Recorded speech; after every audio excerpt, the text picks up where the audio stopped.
Like any other work of art, a pot is made to be enjoyed.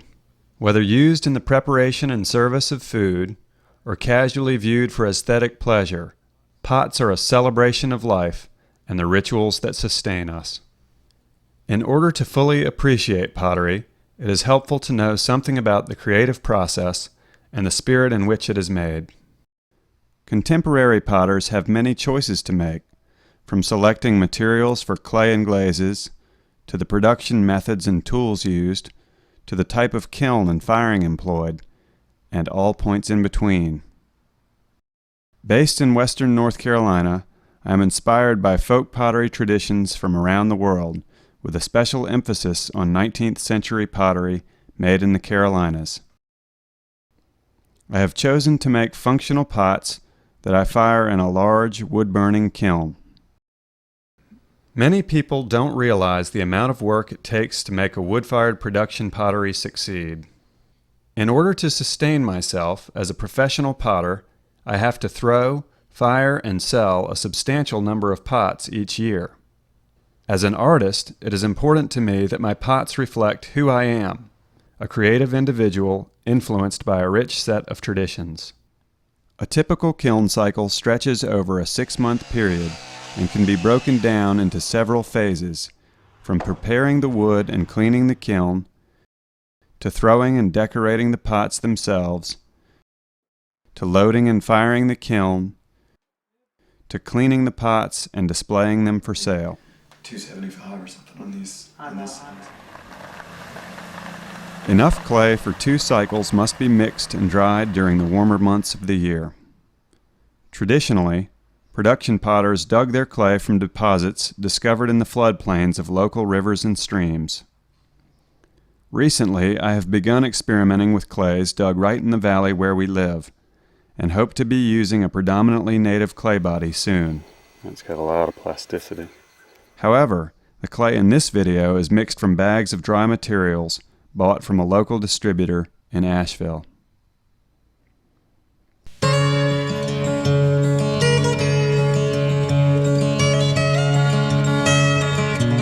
Clay is mixed under a shed roof behind the pottery using a plunger, a sump pump, and drying racks. A clay body is composed of several different clays with additions of sand, silica, and feldspar. The plunger is made of a recycled metal drum and a belt-driven shaft with propeller blades. A small electric motor is attached for power. The plunger is filled with water, and the materials are weighed or approximated as they are added in. The machine is run for several minutes as the materials are saturated with water and thoroughly mixed.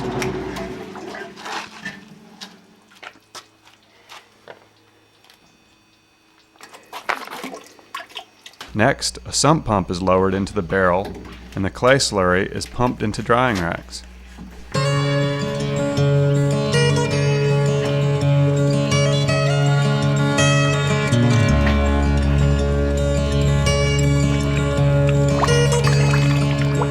The clay dries it to a workable moisture level in 2 or 3 weeks. It is then brought into the pottery and run through a pug mill, which mixes stiffer and softer pieces into homogeneous bolts of clay, which are set aside to be repugged and used as needed.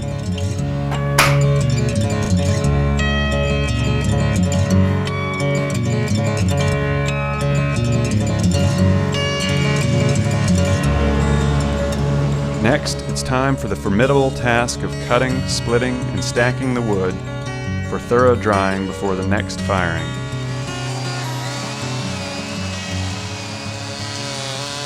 After delivery, the slab wood is cut to length, and the larger chunks are split down to a manageable size, and then carefully stacked to promote rapid drying. These smaller slats come from W&C Pallet. These are basically rejects from their pallet making process. We got some oak in here, got some poplar and stuff back here. All of it is good because it's relatively small. It's easily stoked into the side during my side stoking.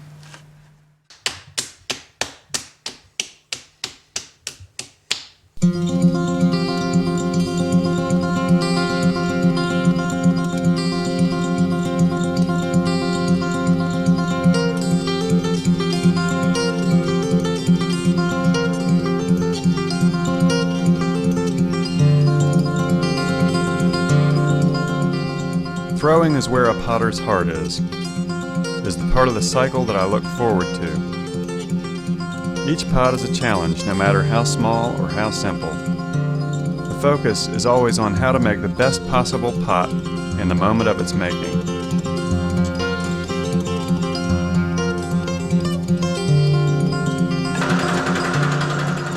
The clay must be run through the pug mill to homogenize it once again after weeks of sitting in a pile.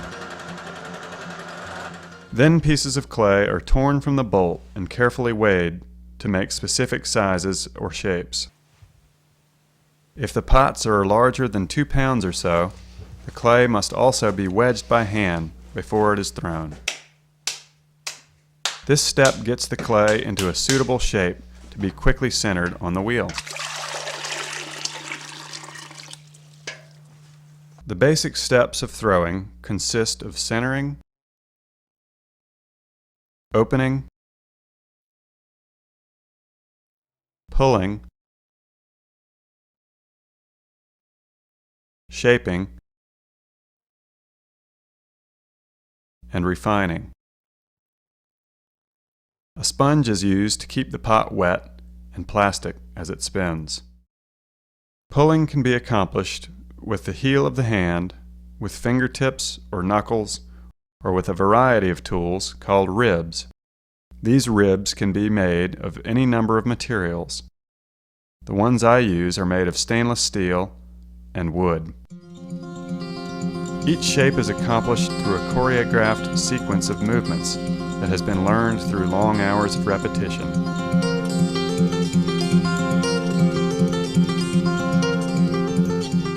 It looks simple enough, but with one false movement, the pot can spiral off center or collapse under its own weight.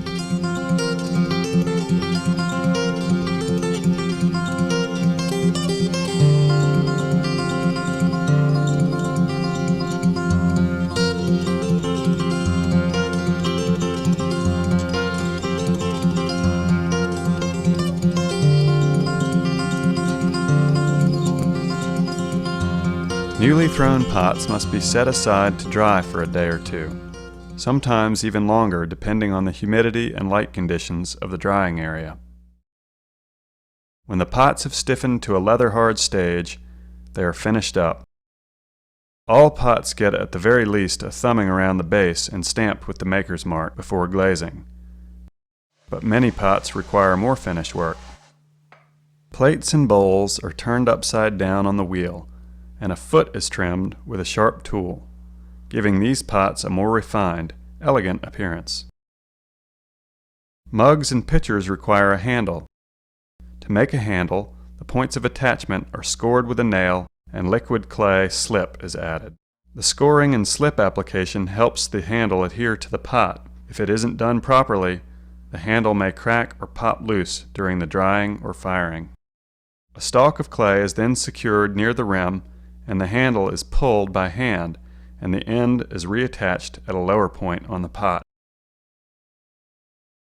Making a teapot requires a spout in addition to a lid and a handle. The spout is thrown and set aside to stiffen.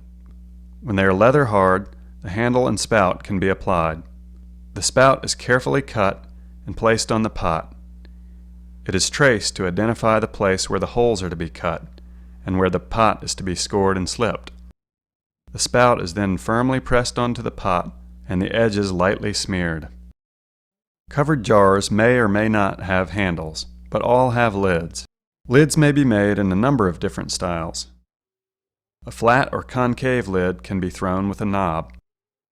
Convex lids are thrown like bowls and must be trimmed, and a knob added later.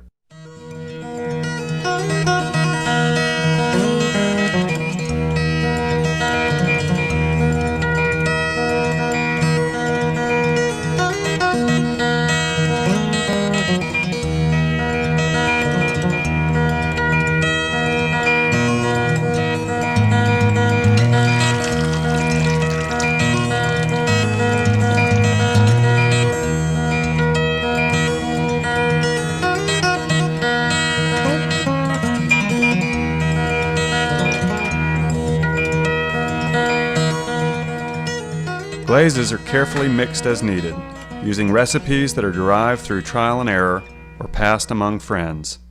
They are composed primarily of mineral compounds including silica, feldspar, and many different types of clay. Colors are achieved by adding other minerals. Cobalt produces blue glazes, and iron can produce a wide variety of colors depending on the concentration and the firing atmosphere.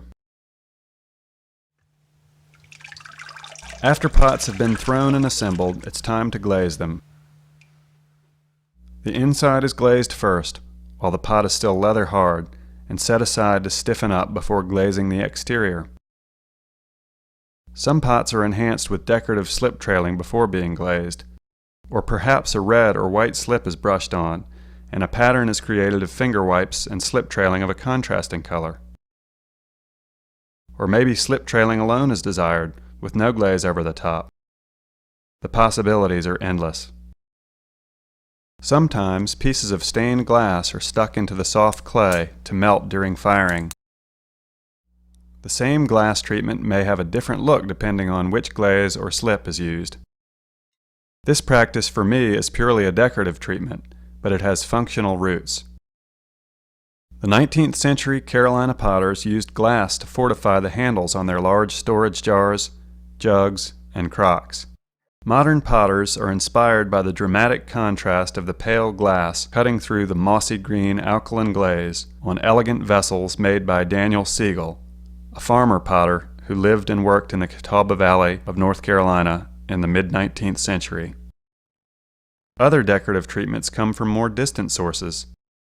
The brushwork I do, for instance, is done with Chinese calligraphy brushes, and many of the patterns themselves have evolved out of a reverence for Chinese brush painting. These patterns are painted with cobalt oxide on a zircon white glaze, or in iron oxide on a timoku glaze. The painting is usually done at the end of the throwing cycle over the course of several days. The oxides are painted on the glazed surface of bone-dry pots before they are fired. For added detail, a sharpened stick is used to carve lines that give the patterns more visual impact. During the firing, these mineral brush strokes melt permanently into the surface of the glaze.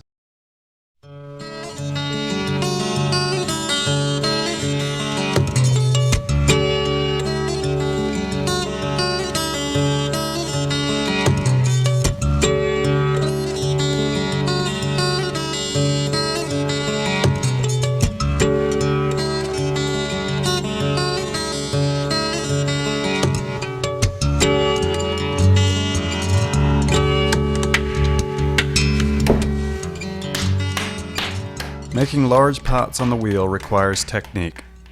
A large lump of clay is centered and thrown in the shape of a bowl, but this is just the beginning.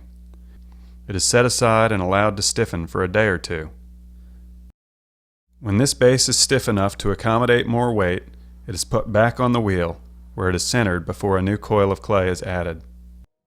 The rim must be scored deeply and liquid clay applied before the new coil is added. The new coil is wrapped around the inside edge of the rim and compressed. The new clay is then carefully smeared into the old. These steps will ensure a good bond between the stiff and soft clay. The coil is then pinched to thin it and scraped smooth to prepare it for more throwing. It is then thrown to the desired shape, and the two-staged pot is removed from the wheel for more drying. The coiling process is repeated until the pot is finished. Large pots are finished, decorated, and glazed the same as small pots. To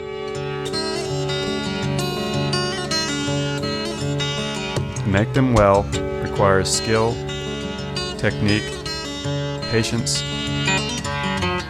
and a very large kiln.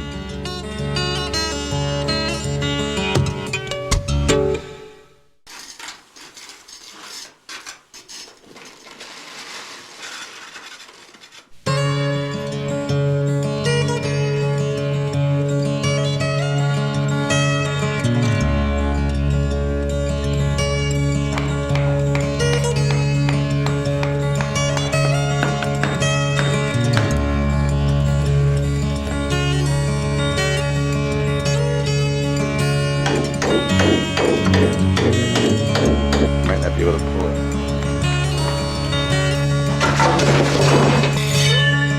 Come on in. I designed and built the large wood-burning kiln during the summer of 1998 with the help of my younger brother Michael. It consists of 3 chambers, each designed to produce a different effect on the pots. The first chamber has a capacity of 350 cubic feet and has an interior height of 6.5 feet.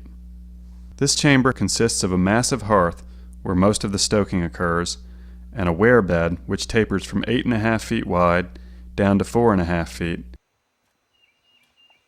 There are many details to think of as the pots go in. Each pot is matched up with a suitable location. Stacking the kiln begins at the back of the first chamber. Using kiln wadding, the large planters are stacked rim to rim, and smaller pots are stacked around the large ones. Big pots and bowls, platters or plates, need more sheltered temperature changes, and so must be put deeper into the kiln than the smaller, more resilient pots. After the big pots are loaded, smaller pots are stacked on kiln shelves. The shelves are stacked in horizontal rows, using high-duty industrial fire brick as posts to hold the vertical layers apart. These shelves are made of silicon carbide and are quite durable, even at extremely high temperatures. Balls of kiln wadding are rolled and stuck to the bottom of each pot as it is loaded into the kiln.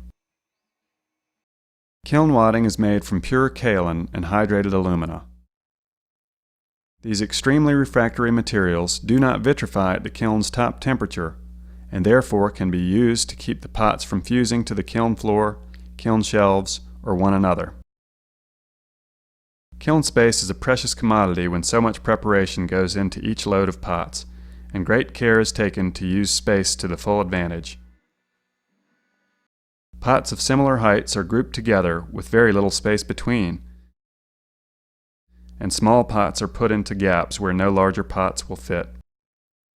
A small space is left between rows of big pots or shelving to accommodate side stoking during the latter phases of the firing. Each floor space corresponds to a window or port on either side of the kiln, and a stoking flat inside the kiln. The stoking flat is a broken piece of kiln shelf, which has been carefully tied into the shelf scaffolding at approximately the same height as the window. Late in the firing, small slats of wood will be pushed through the ports and held suspended on the flats to burn, pulling heat and oxygen from the firebox to raise the temperature of that area. The second and third chambers are loaded through side doors in the same manner as the first. The second chamber is much smaller than the first, with a capacity of 80 cubic feet. At a distance of 20 linear feet from the main firebox, it is a much quieter part of the kiln.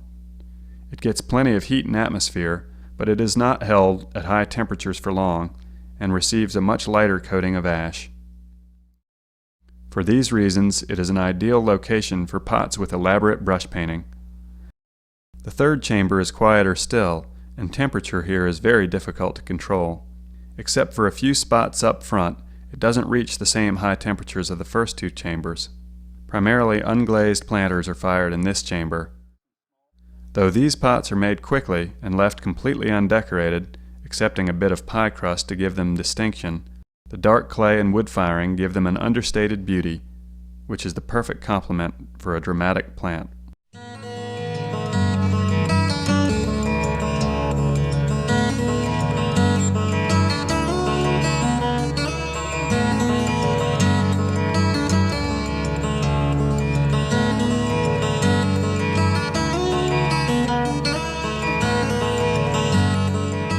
After loading the kiln to capacity, the doors to the rear chambers are bricked up, and a small fire is built in the firebox. This fire is carefully tended and gradually enlarged over the course of 2 days. This small preheat fire is monitored with a pyrometer to make sure it does not get too hot. The pyrometer is a special high-temperature gauge which is attached to a probe in the dome of the firebox, which serves to accurately follow heat rise and fall throughout the firing. Keeping the temperature fairly low for many hours allows the pots to be thoroughly dried before they reach moisture's boiling point at 212 degrees. This is particularly important for the large pots. Some of the ports are left partially open during the preheat to allow moisture to escape. Otherwise, condensation may collect on the ceiling of the kiln and rain back down on the pots, causing damage. After preheating the kiln for 2 days, the firing begins in earnest. The front door is gradually bricked up and stoking becomes more regular as the temperature is slowly raised.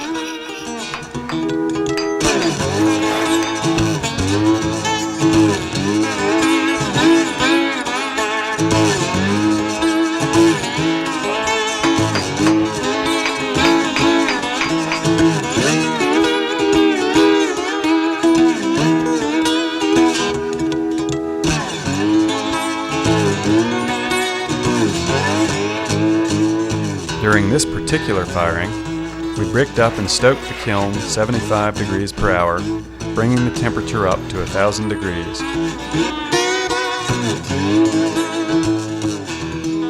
For the next 40 hours, the kiln is closely monitored and carefully stoked by a crew of friends and neighbors who take shifts through the day and night.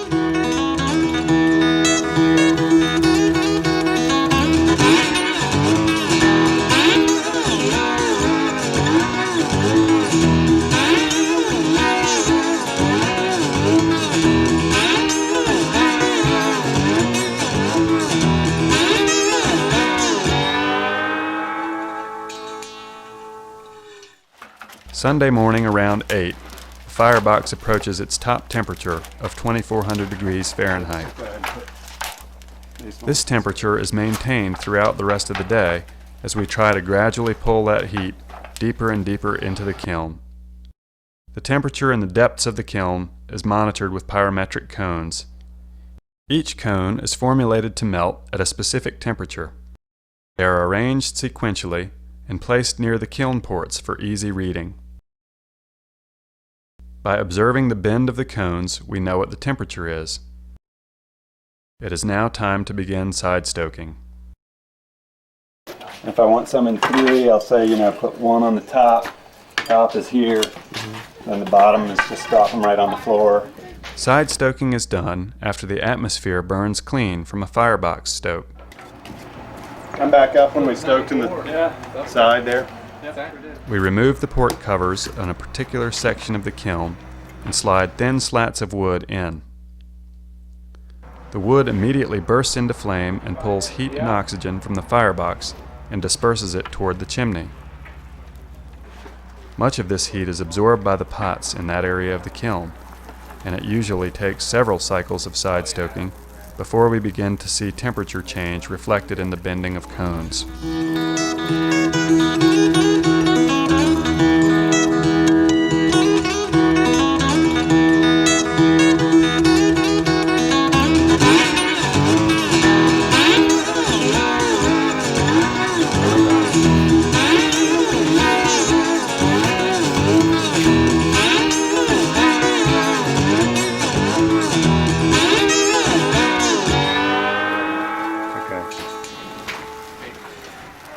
The salt is basically just to soften up any ash and stuff and flux everything out a final little bit. It helps keep everything kind of nice and shiny, a little less crusty and matte, which you can get without the salt. So I can. go ahead then.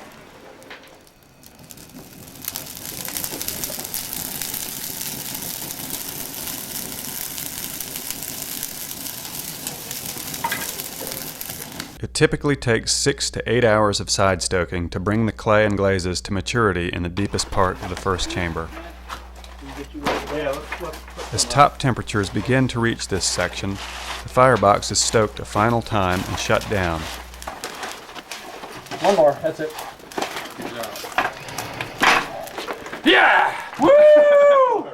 With many thousands of pounds of pots, bricks, and shelves glowing at 2,400 degrees Fahrenheit, the firebox is no longer needed as a heat source. The door is bricked in, leaving a few ports open for oxygen, which is still being consumed by the ember beds. Side stoking continues in the second and third chambers as the firebox temperature begins to slowly fall. An hour later, these secondary chambers are reaching maturity and the stoking is halted. All ports are bricked up and sealed with newspaper and clay slurry. The firing is over.